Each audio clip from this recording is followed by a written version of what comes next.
नमस्कार प्रिय दर्शकों, मैं आपकी होस्ट करिश्मा शिल्पीलाल हिंदी होप चैनल के तरफ से आप सभी का इस खास कार्यक्रम जीवन में परिवर्तन के मोड़ में स्वागत करती हूं और ये आशा करती हूं कि आज के जो हमारे खास मेहमान हैं उनकी गवाही और कहानी से हम सभी को बहुत ही आशीष मिलेगी।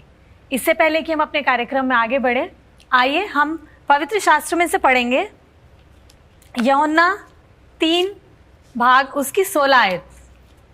यहाँ इस प्रकार लिखा है, क्योंकि परमेश्वर ने जगत से ऐसा प्रेम रखा कि उसने अपने इकलौते पुत्र को दे दिया, ताकि जो कोई उस पर विश्वास करे वह नष्ट ना हो परंतु अनंत जीवन पाए। आप सभी दर्शकों को ये जान के बहुत ही खुशी होगी कि आज हमारे बीच जो खास मेहमान मौजूद हैं उनकी जीवन की कहानी बाइबल में राजा हिजकिय्याह से मिलती जुलती है, जिसे परमेश्वर ने ना ही सिर्फ चंगा किया परंतु उनके जीवन में 15 साल भी जोड़े गए थे। ये जो हमारे खास मेहमान हैं, आज उनके पास भी हम सभी के लिए एक ऐसे मन को छू देने वाला किस्सा और जीवन की आप बीती है जो वो हमारे साथ साझा करना चाहते हैं। तो आइए हम उनसे मिलते हैं। नमस्कार संजीव जी, मैं आपका स्वागत करती हूँ हिंदी होप चैनल के इस खास कार्यक्रम में। मैं ये दरखास्त करती हूँ कि इस वक्त आप अपना परिचय हमारे दर्शकों को दें कि आप कौन हैं और कहाँ से आए और आप क्या कार्य करते हैं। Thank you so much. First of all आपका धन्यवाद करता हूँ कि आपने मुझे यहाँ पर बुलाया जिससे कि मैं यीशु मसीह की गवाही दे सकूँ। मेरा नाम संजीव एरिक है और मैं एक छोटे से कस्बा जिसका नाम बछराव है वहाँ से बिलोंग करता हूँ जी। और मेरे डैडी पास्टर थे और साथ में ही वो अपने 2 स्कूल चलाते थे। चांदपुर एक जगह है वहाँ पर जी। तो आपने अभी जैसे बताया आपके पिताजी पास्टर थे, वो किस चर्च के पादरी थे? मेरे पापा मेथोडिस्ट के पास्टर थे जी। और साथ ही में वो अपने 2 स्कूल रन करते थे। अच्छा, मतलब बिजनेस प्लस सेविकाई परमेश्वर। तो आप उस जगह में इकलौती क्रिश्चियन फैमिली थे या और भी कोई आपके साथ? वहाँ पर 2 फैमिली और थे। अच्छा। एक एडवेंटिस्ट फैमिली था जी और एक कैथलिक थे जी। तो हम लोग तीनों फैमिली बहुत मिले हुए थे आपस में जी। हम लोग सबत में भी चर्च जाते थे और वो लोग कभी कभी मेथोडिस्ट के होने की वजह से कभी कभी वो आ जाते थे वहाँ पर। अच्छा। तो मैं बचपन में सबत स्कूल जाता था जी। अकेला था मैं, मैं 5th क्लास में था शायद जी। तो डॉक्टर विलियम अंकल थे जो चर्च लेते थे, सबत स्कूल लेते थे, तो मैं जाता था उनके साथ और रुबेदारी गाने वाने सब मुझे याद थे। अच्छा। तो कभी किसी ने ऐसा ऑब्जेक्शन करा नहीं कि मतलब तो हाँ, गाँव में ऐसा होता 2 अलग अलग चर्च के लोग मिल रहे हैं। हाँ, ऐसा नहीं था, मतलब आपस में बहुत प्यार था। और क्योंकि फिर मैं बड़ा होता गया, दोनों ही ग्रुप में रहा। जब मैं छोटा सा, ख़ास बात ये थी कि जब मेरे घर में लोग आते थे मिशनरीज, तो वो मैं बड़ा बेटा था घर का, मुझे बुला लेते थे अपने पास और मेरे लिए हमेशा दुआ करते थे कि ये गर्भ का पहला फल है और ये परमेश्वर आपकी सेवा करेगा। लेकिन एक बात ये ख़ास थी कि मेरे daddy one of a rich man वहाँ पर जी। और ये जो पास्टर्स आते थे वहाँ पर, ये बेचारे दयनीय स्थिति के होते थे, साइकिल से बिल्कुल है ना। तो इनको पापा या तो कुछ पैसे दे रहे हैं या फिर इनको हम खाना खिला रहे हैं या कपड़े दे रहे हैं। तो मुझे लगता था कि ये लोग मेरे को क्यों चाहते हैं इसी प्रोफेशन में लाना, क्योंकि मेरे लिए तो वो बड़ी दयनीय स्थिति वाली चीज़ थी कि यार ये जो थैला लगा के टंगा के आते हैं गले में, बाइबल इनके हाथ में होती है, ये तो इतना डराते हैं स्वर्ग और नरक के बारे में कि फिर जी। 2-3 दिन तक आदमी घबरा के रहता है। इनके पास एक्चुअली कोई एक्शन की चीज होती नहीं थी। ऐसा मैं यंग जवान था उस टाइम या नौजवानों को ये ज्यादा दिलचस्प नहीं लगता, दिलचस्पी नहीं होती खास कर ये पादरी या प्रचार का काम। राइट, बिल्कुल ऐसे। लेकिन क्या होता है कि परमेश्वर जिसको घुमा फिरा के लाना चाहता है ना, वो कर लेता है अपने पास। ये कहते हैं कि जो चीज हम नहीं पसंद करते कभी कभी हम उसी में पड़ जाते हैं। हाँ, ये भी हो सकता है। और लेकिन मेरा मानना है कि आप जो चुने हुए है ना, वो कहीं से भी ढूंढ ढांड के खुद आप ले आएगा अपने प्रचार में, भेड़ों को अपने उसमें ले आता है।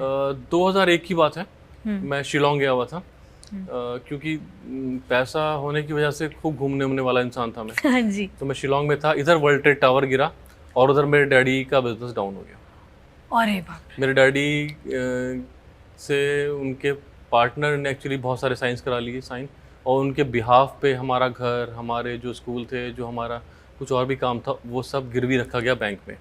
तो पापा मेरे बैंक करप्ट हो गए और मैं शिलोंग में था। वहाँ पे पता चला मुझे, उस टाइम में मोबाइल फ़ोन नहीं थे, आपको याद होगा। बिल्कुल बिल्कुल। तो फ़ोन करा घर पे, तो पता चला कि कुछ प्रॉब्लम हो गई है और स्कूल बंद हो गया।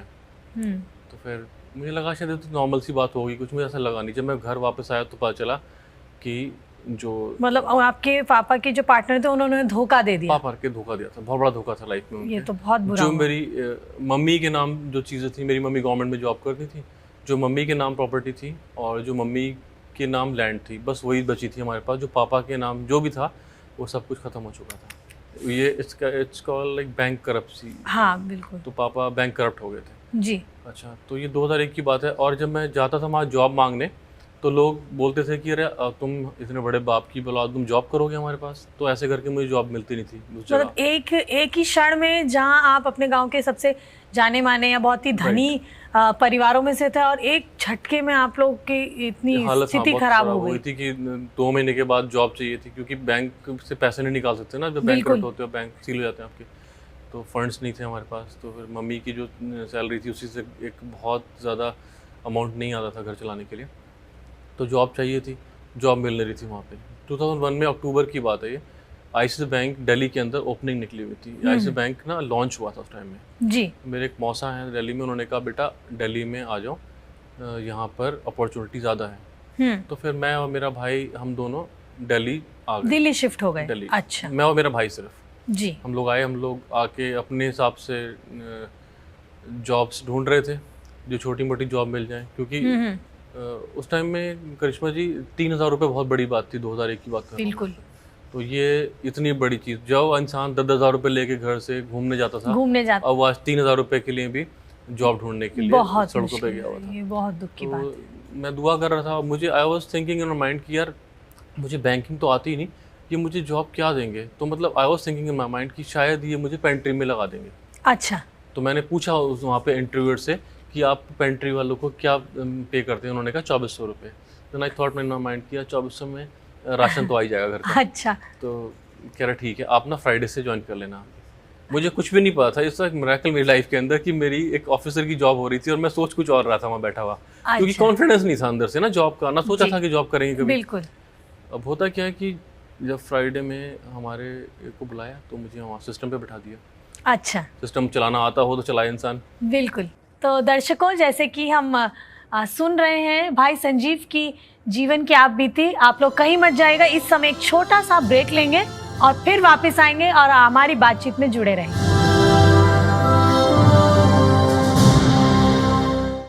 प्रिय दर्शकों, आप सभी का वापस स्वागत है। जैसे कि हम भाई संजीव की जीवन की आप बीती सुन रहे हैं और उन्होंने बताया कि नौकरी की तलाश में वो दिल्ली अपने भाई के साथ आ जाते हैं। आइए हम आगे जानते हैं कि उनके जीवन में क्या हुआ। बताइए भाई, आप जब यहाँ आए, आपने बताया आईसीआईसी बैंक में आपको जॉब ऑफर हुई और आपको सिस्टम पे बिठा दिया गया। आपकी क्या पोस्ट थी उस समय, आप क्या काम करते? मैं जूनियर ऑफिसर के पोस्ट पर था वहाँ पर। अच्छा। और क्योंकि अमीर घर से बिलोंग करने की वजह से मैं कंप्यूटर ट्रेनिंग तो करी थी, लेकिन कंप्यूटर अच्छी तरह से ऑपरेट करना आते नहीं थे। अच्छा। लेकिन वहाँ सॉफ्टवेयर ऑपरेट करना होता है ना बैंकिंग के अंदर, तो वो टफ था मेरे लिए बहुत ज़्यादा। सिग्नेचर कटिंग ऑफिसर मुझे वहाँ बनाया गया था। अच्छा। तो फिर मैं टीम को एक हैंडल कर रहा था। ये स्टार्टिंग अच्छा लगने लगा कि मैं ठीक हो गया हुआ। फिर हम लोग मम्मी पापा को भी यहाँ पर लेकर आ गए। अच्छा, आप अपने साथ दिल्ली में ही साथ रहने के लिए? हमने एक छोटा सा घर रेंट पर ले लिया यहाँ पर जी। और हम लोग यहाँ पर स्टार्ट हो गए रहने के लिए। तो ये लाइफ चल रही थी हमारी ठीक ठाक। कुछ महीनों के बाद सडनली मेरे मुंह के अंदर छाले होने स्टार्ट हुए। अच्छा। ये वाइट पैचेस और छाले, इसको मेडिकल वर्ड्स में ल्यूकोप्लेकिया बोलते हैं, जो मुझे बाद में पता चला। तो ये ठीक नहीं हो रहे थे। बहुत कुछ आदमी कुछ अपने आप लगाता है ना, चीज़ें कुछ होता है तो लगा लेता है, मेडिकल से लगा लेता है। कितने समय तक आपको ये महसूस हुआ कि आपके मुंह में छाले और दिक्कत है? 3-4 महीने हो गए थे, ठीक ही नहीं हो रहे थे ना। अच्छा। तो वो बढ़ता जा रहा था। आपने काफी दवाई सब कुछ कर लिया? फिर मैं एक डॉक्टर के पास गया। मेडिकल स्टोर से ले रहा था दवाई पहले। जी। पैसे कम थे ना, तो पैसे कम होते हैं तो मेडिकल स्टोर से दवाई लेता है। जी जी। तो फिर मैं एक डॉक्टर के पास गया तो उन्होंने बोला कि आप किसी सीरियस बीमारी से ग्रसित होने वाले हो, आप इसे बड़े हॉस्पिटल में दिखाओ। तो उसने मुझे बोला आप एम्स चले जाओ। तो मैं एम्स चला गया। वहाँ से मैं जॉब कर जहाँ रहा था उसमें छुट्टी ली, आधे दिन की हाफ डे छुट्टी मिल जाती थी। तो मैं एम्स गया। एम्स में मैंने वहाँ जाके अपना चेकअप कराया। तो वहाँ बायोप्सी हुई और बायोप्सी होने के बाद मुझे पता चला कि मुझे मुंह का कैंसर हो चुका है और मेरे पास सिर्फ 3 महीने हैं। क्या आपको वहाँ के डॉक्टरों ने बताया कि मतलब उन्होंने आपको डिक्लेयर कर दिया कि आपको कैंसर था? राइट। उस दिन के बाद नहीं, लेकिन बायोप्सी होने के बाद। उस दिन तो मेरी बायोप्सी हुई। थोड़ा सा मास्क काट के वो भेजते हैं बॉम्बे, वहाँ से चेक जी, होके आता है तो पता जांच चला के कि लिए। आपको पॉजिटिव है कैंसर से और आपके पास बहुत कम टाइम हो चुका है, कैंसर बहुत फैल चुका है। तो मैं बहुत उस टाइम में परेशान हो गया था, मतलब ये सोच के कि आपको मुंह का कैंसर बताया मुंह गया का था कैंसर था और मुझे। आपको ये बोला गया था कि आपका समय कम है। राइट, 3 महीने का समय है मेरे आपके पास। मैं अकेला अर्निंग मेंबर था घर में जिसकी जॉब लगी थी अभी-अभी, और मुझे बीमारी भी ऐसी हुई थी कि वो ठीक होने वाली होती नहीं है, जनरली उनसे मर जाता है इंसान, है ना? तो बिल्कुल। फिर अब ये 3 महीने थे मेरे पास सिर्फ। मेरे भाई का कॉल आता है उस टाइम में, उन्हें बोला कि क्या हुआ है, तो मेरे पास ज़बान बंद हो गई थी बताने के लिए। तो फिर उसने बोला मैं आ रहा हूँ आपके पास। मैंने कहा नहीं, मैं अभी बैंक जाऊँगा वापस नौकरी करने के लिए ना, घर चलाना है। मैं ही अर्निंग मेंबर था, तो जी। मैंने जाके वहाँ जॉब करी। मैं घर आया वापस, तो मेरी जब मम्मी दिखी तो तब मेरी आंखों में आंसू आ गए, क्योंकि अब मैं जाने वाला हूँ घर से, अब ये कुछ नहीं होगा ना ये पापा ना। ख्याल कि कोई अगर ऐसा कह दे कि आपके पास बहुत कम समय बचा है, इंसान के हाथ पैर चलना बंद हो जाते हैं। आप राइट, उस हालत में भी मैं घर पहले गया। अपने काम पे गए और फिर घर गए। मैं घर गया। अच्छा, जो रूटीन था कि मम्मी मुझे चाय पिलाती थी, तो उस दिन मुझे चाय का दिल नहीं करा पीने का। उन्होंने कहा बेटा खाना खा लो, मैंने कहा नहीं दिल नहीं है, भूख नहीं है मुझे, खाना नहीं खाना। फिर पापा को देखता रहा, उन्हें बहुत देर तक देखता रहा कि अब पता नहीं कैसे करेंगे ये लोग। ऐसी बातें मन में ख्याल आते रहे। मैं अंदर गया और जाके सोने की कोशिश करी, नींद तो नहीं आई लेकिन लेट गया। सुबह को मुझसे उठा नहीं गया, मतलब मेरे हाथ पैर जो थे वो बंद हो चुके थे आपके चलना, शरीर ने जैसे आपका साथ देना सा छोड़ बंद दिया, कर दिया, क्योंकि आप मन से बिल्कुल टूट गया हिल था चुके मैं। थे, टूट राइट। चुके थे। तो फिर छुट्टी ले ली अगले दिन बैंक से। छुट्टी लेने के बाद क्या हुआ कि रात में नींद तो आती नहीं थी, जी। दिन में भी ऐसे ही बस दिल नहीं करता था खाना खाने का। कान मेरे बंद हो चुके थे, जो ज़बान होती है आपकी टंग वो टेस्टलेस हो चुकी थी, और कुछ भी मैं करने की इच्छा हाँ नहीं फीलिंग करती नहीं थी, होती कुछ देखने की उस टाइम में ना। ये वो फील कर सकते हैं जिनको जो पेशेंट्स होंगे जो इस टाइम इस में, चीज जो से गुजरते हाँ हैं। राइट, जिनको बिल्कुल। पता चल चुका है कि आप जाने वाले हो दुनिया से। आपको टीवी देखने दिल नहीं करेगा, आपको हंसी नहीं आएगी, आपको कुछ मन ही नहीं करेगा, कुछ भी नहीं मन करेगा आपको। सिर्फ और सिर्फ ये सोचोगे मैं जाने वाला हूँ, जाने वाला हूँ, जाने वाला हूँ, बस वही फीलिंग्स थी, वही सब कुछ था मेरी लाइफ के अंदर उस टाइम में। तो ये लगभग चला 5 दिन तक, और 5 दिन तक मैं बहुत परेशान रहा। मतलब मैं बता नहीं सकता। मैं रात में जब चादर ओढ़ता था तो मुझे लगता था कि मैं कॉफ़न मेरे ऊपर डाल रहे हैं, और उसके बाद मुझे बॉक्स में डाल के कीले ठोकेंगे। तो वो फ़ील जब करता था मैं, तो मेरी आँख खुल जाती थी एकदम से। मैं कोशिश करता सोने की, सो नहीं पाता था मैं। तो मैं उठ जाता था, उठ के बैठ जाता था। मैं आपको ख़ास बात बताता हूँ जो मेरी लाइफ़ का टर्निंग पॉइंट था। 5वें दिन की बात थी ये, 5वीं रात। मैंने ऐसे मुड़ के देखा तो मुझे ना अपनी बाइबल जो पापा ने मुझे गिफ्ट की थी वो नज़र आई, जो रखी थी बाइबल वहाँ पे। लाइट ऑन थी कि आपके सिरहाने सिरहाने आपके, रखी थी, जी स्टूल के ऊपर रखी थी, जी क्योंकि लाइट ऑफ करने से डर लगता था, तो लाइट ऑन थी मेरी। बिल्कुल। मैंने उठाई और मैं पढ़ने लगा। आप बिलीव नहीं करेंगे, उससे पहले कभी इतना इंटरेस्ट मुझे बाइबल पढ़ने में नहीं हुआ जितना उस दिन इंटरेस्ट हुआ। मैं पढ़ता गया, पढ़ता गया, पढ़ता गया घंटों के हिसाब से। और पढ़ने के बाद मैंने दुआ करी कि खुदावा, ये तो अब एक कॉम्प्रोमाइज़ है कि मैं आने वाला हूँ तो मैं ऐसी दुआ कर रहा हूँ, लेकिन अगर सच में आपने मुझे लाइफ दी तो बाकी का जीवन मैं आपको दूंगा और आपकी सेवा करूंगा। आपके मन में ये कश्मकश चल रही थी कि शायद ये मेरा आखिरी समय है Right. और शायद ऊपर वाला मुझे बुला रहा है या मैं उनके पास जाने वाला हूँ। वो 5 दिन आपने बहुत ही परिश्रम और कठिनाई से बिताए बिल्कुल। और आपने उस पूरी रात जैसे बाइबल का अध्ययन किया। राइट, उस दिन मैंने बाइबल पढ़ी तो मुझे पता नहीं कब नींद आ गई, ये दुआ करने के बाद ऐसा अच्छा। हुआ। लेकिन मुझे ना जैसे ही मैंने बाइबल दुआ करने के बाद जब बाइबल टर्न करी तो मुझे हिजकिय्याह नबी का चैप्टर एकदम सामने जी आया। बिल्कुल बिल्कुल। उसके अंदर खुदा ने उसकी लाइफ को 15 साल बढ़ा दिया था, जी है ना। वो जी बीमार हाँ। था, मरने वाला था। तो मुझे उसका ना एहसास भी नहीं हुआ था कि कुछ हुआ है मेरे साथ, हकीकत तो यही है। लेकिन हाँ बस वो याद है क्योंकि ऐसा हुआ था। सुबह को हम लोग एक और बड़ा हॉस्पिटल है दिल्ली का, राजीव गांधी कैंसर इंस्टीट्यूट, वहाँ पर हम लोग गए अपने भाई के साथ। मेरा भाई था वो जो मुझे पकड़ के चला रहा था क्योंकि मैं चल नहीं पा रहा था।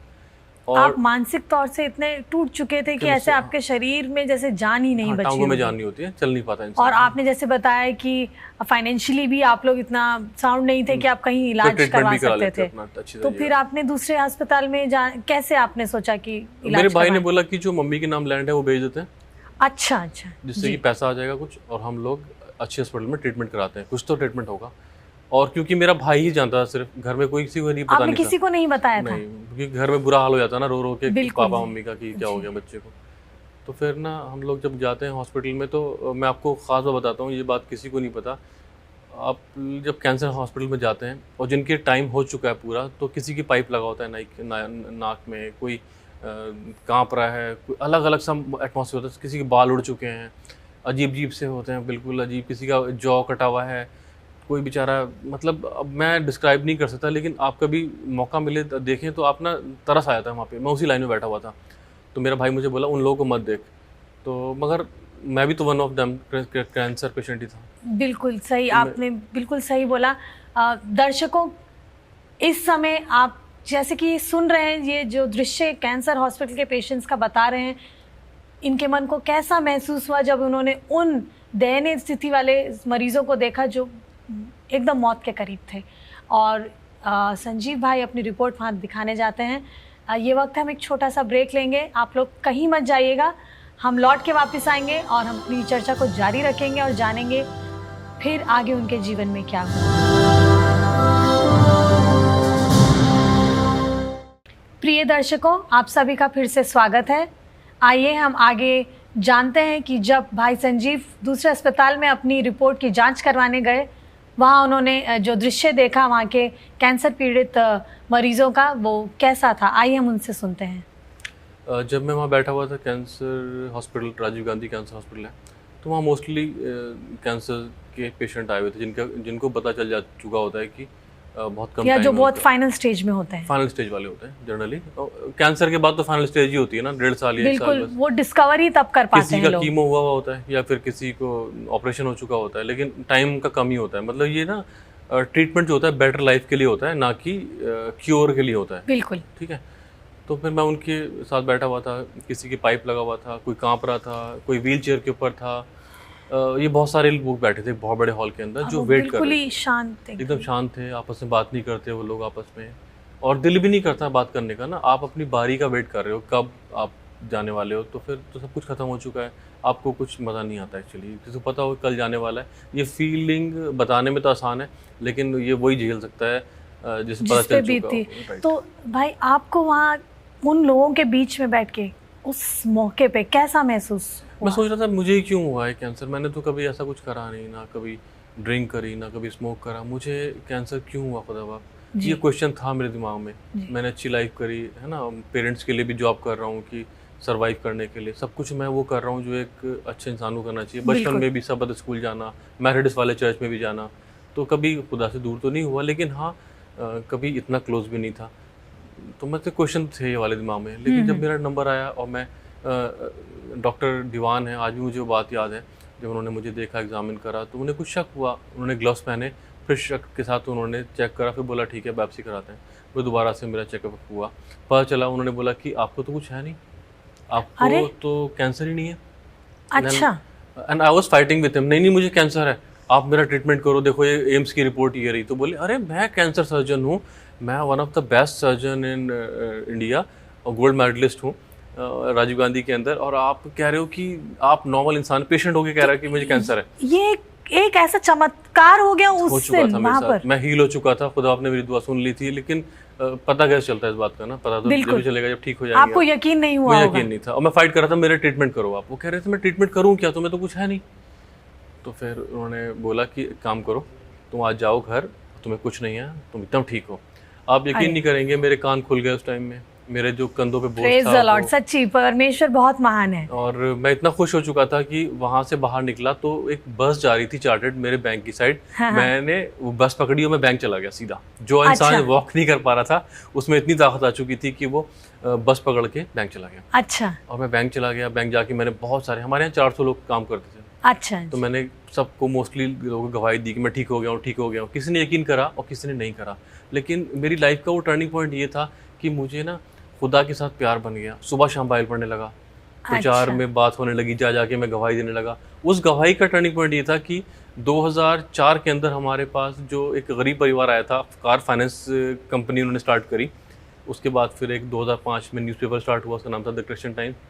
और फिर 2012 के अंदर फिल्म भी आई बॉलीवुड की, और एक बैनर बना, उसका नाम था मोजेस का नाम से, मोजेस बैनर। और एक कंस्ट्रक्शन कंपनी स्टार्ट हुई, उसका नाम है एनजी हाउसिंग के नाम से। तो ये सब परमेश्वर ने उसके बाद देना शुरू करा। परमेश्वर चाहता था मैं उनकी सेवा करूं, और मैं चाहता था बिजनेस करूं। ये तो मतलब आपका कहना है कि वो एक परिवर्तन के मोड़ से जो परमेश्वर ने आपको, ऐसा लगा जैसे हिजकिया, राजा हिजकिया की तरह आपके जीवन में एक सेहत और कुछ साल जोड़ दिए, तो उसके बाद परमेश्वर ने आपको बहुत तरक्की दी अलग अलग स्तर पे। क्योंकि मुझे बाइबल पढ़ने का इंटरेस्ट पैदा हो चुका था जी। और मैंने बाइबल पढ़ी स्टार्टिंग से। जनरली हम लोग क्या करते हैं, दुआ करिए बाइबल बीच से खोलते हैं, जहाँ से निकलता है वहाँ से हाँ, पढ़ो। हाँ। तो ये कोई तरीका नहीं है बाइबल पढ़ने का। जो मुझे खुदा ने सिखाया कि पहले नर्सरी क्लास आती है, फिर एलकेजी आती है, हम फिर धीरे फर्स्ट धीरे आता बढ़ते है, हैं। हम सीधा 12th के अंदर आ जाते हैं, कई बार बीए पढ़ लेते हैं, कई जी, बीएससी पढ़ लेते हैं। ऐसा नहीं, स्टार्टिंग से पढ़ोगे तो एंड तक आपको बाइबल समझ में आती है। मैं 3 बार पूरी बाइबल स्टार्टिंग टू एंड तक पढ़ चुका हूँ और इस बार मैं 4थी बार पढ़ रहा हूँ। वाह, बहुत ही अच्छी बात बताई आपने। और मैं जहाँ पे जाता हूँ जाके लोगों की गवाही देता हूँ अपने बारे में, जीवन के बारे में, तो लोगों को अच्छा लगता है, उनके जीवन में शायद चेंज होता हो।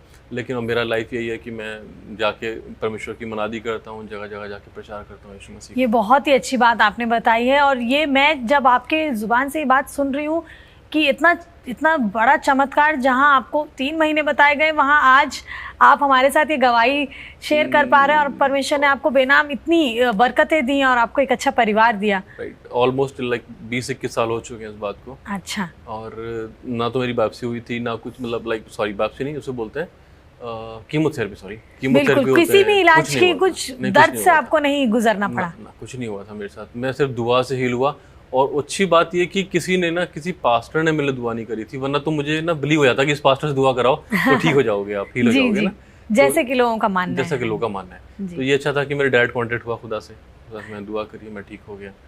और एक शेखर भैया थे, मैं जब जाता था प्रचार करने या किसी काम से, क्योंकि मिशन का काम मुझे दिल करता था कि मैं मिशनरी बन गया, सब जन चुका था ना, तो मैं गया तो मुझे भैया मिले, शेखर भैया थे, शेखर चंद, वो एडवेंटिस्ट थे।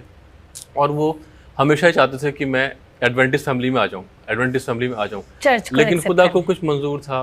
अभी लास्ट कुछ मंथ पहले ही मेरा बैप्टिज्म हुआ। अच्छा। और मैं एडवेंटिस्ट फैमिली मैंने ज्वाइन कर ली और अब मैं एडवेंटिस्ट फैमिली के अंदर। बहुत अच्छी बात है, बहुत अच्छी बात है। भाई संजीव, आपका बहुत बहुत धन्यवाद।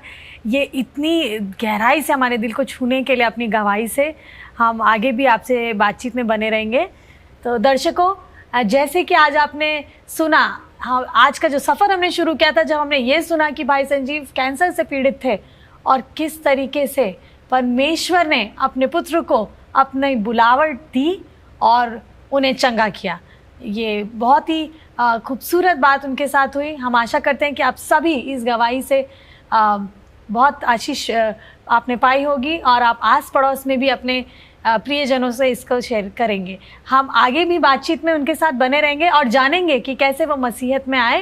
तब तक आप लोग हमारे इस हिंदी होप चैनल को लाइक करिए, सब्सक्राइब करिए, बेल आइकन प्रेस करिए और आस पड़ोस में आपके दोस्त, रिश्तेदार, जितने भी लोग हैं उनके साथ इसके बारे में आप शेयर करिए। और आप इस बारे में कुछ भी कहना चाहते हैं या किसी भी गवाही के प्रति कोई कमेंट करना चाहते हैं तो कमेंट सेक्शन में जाके आप कमेंट भी कर सकते हैं। हम फिर लौटेंगे हमारे दूसरे भाग में और हम अपनी बातचीत में बने रहेंगे। तब तक आप सभी को जय मसीह की।